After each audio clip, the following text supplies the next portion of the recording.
छोटू sound बहरी के YouTube channel में अपने सबक स्वागत है। अही चैनल के लाल बटन दबा कर सब्सक्राइब करूँ और घंटी के निशान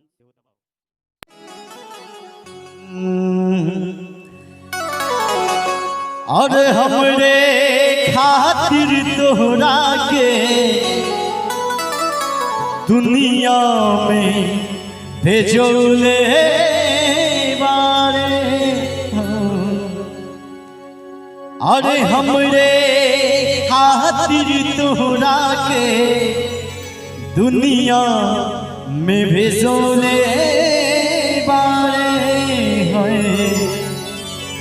भगवान बड़ी फुर्सत से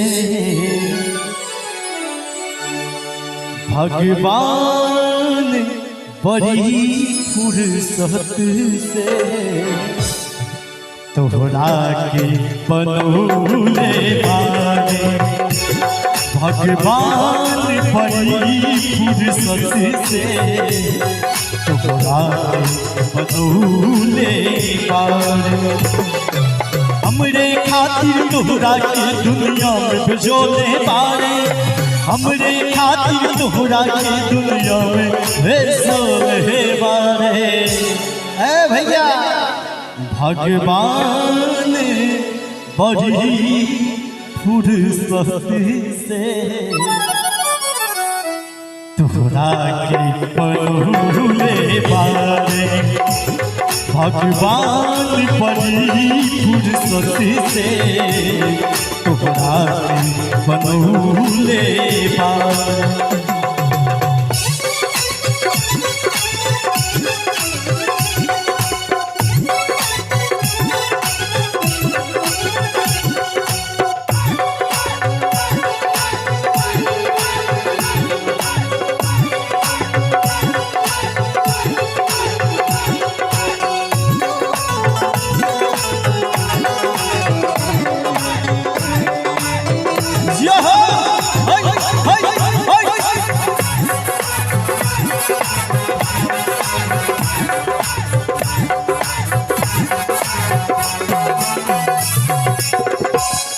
होठ बतहार जैसी भोरी की गिरिया अखिया में प्यार के बात समाई बदुनिया।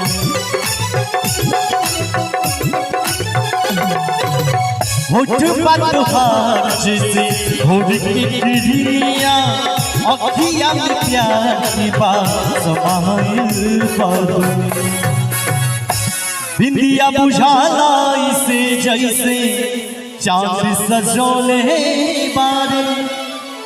बिंदिया बुझाला इसे जैसे चांद सजोले बारे।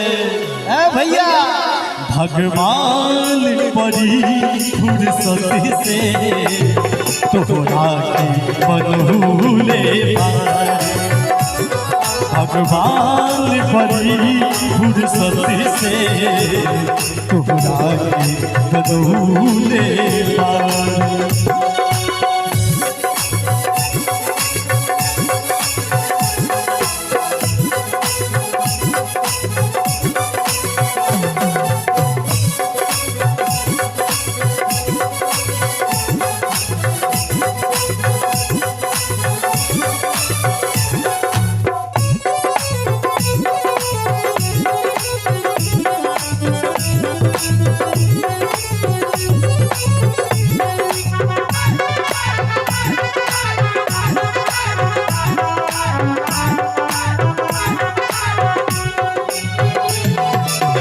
केहू के ईमान जदी रही ओकरा बस में सोरह सिंगार सजल सोरहे बरस में।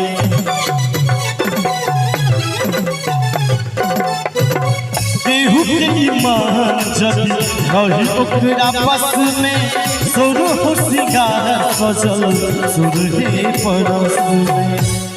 हुस्न के जादू अदा के मंत्र तोह पे चलोले बारे। हुस्न के जादू अदा के मंत्र तोह पे चलोले बारे। भगवान कृष्ण भाई भगवान जी भगवान बड़ी फुर्सत से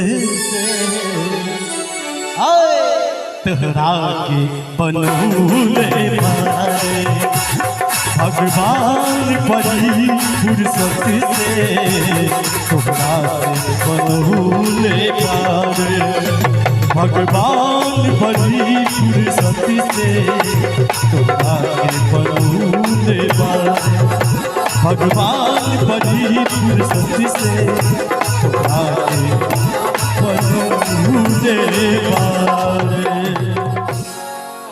आइए कुछ प्यारा